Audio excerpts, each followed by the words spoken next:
be a little bit cool to do this Saturday morning. Good morning to everyone. Good morning. Today is Saturday, August 9th, 2025. It is 8:17 a.m. Eastern Standard Time.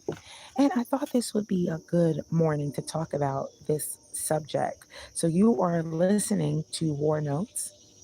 And today I want to take you somewhere different, back in time. Okay. You guys can learn history. I want to take you back into time. Okay. Into the history of women in the early 19th century,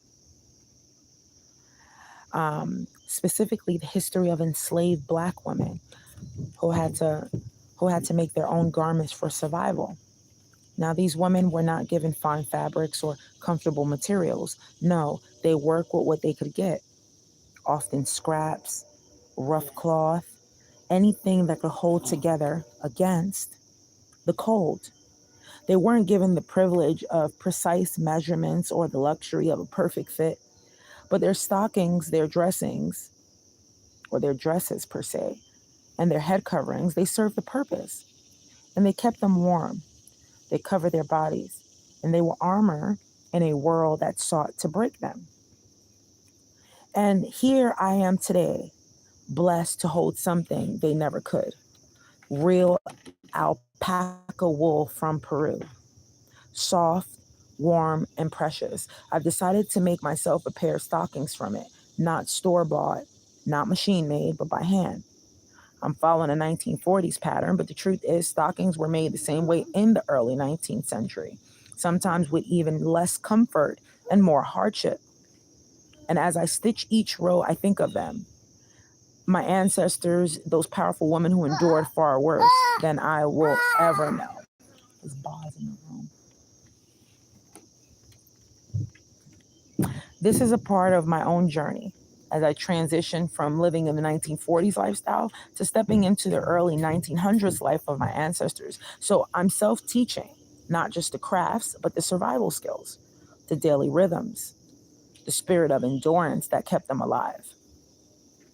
And I've crocheted and I've knitted for nearly 12 years, but I have never made a pair of socks or stockings this long before. This project is different. It's deliberate. It's meaningful. Because for me, this isn't just reenactment. It's living history. It's stepping into their shoes, or in this case, their stockings, out of respect. And that respect is hard to explain unless you know your history. Now, these women, my great great grandmothers and yours, endured racism at its rawest form. They suffered humiliation beyond words. They survived rape and torture.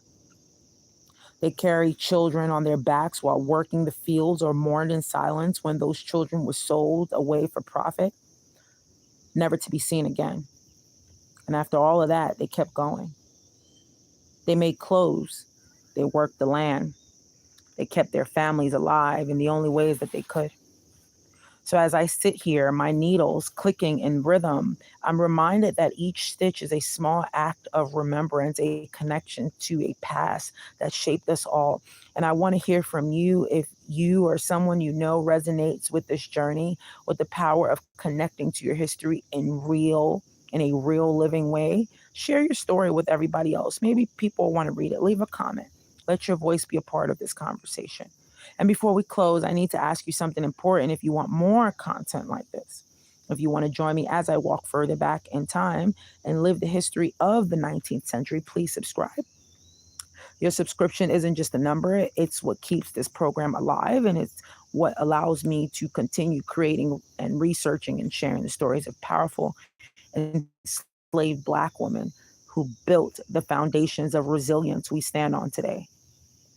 This is War Notes, and I thank you for walking with me on this journey into the past.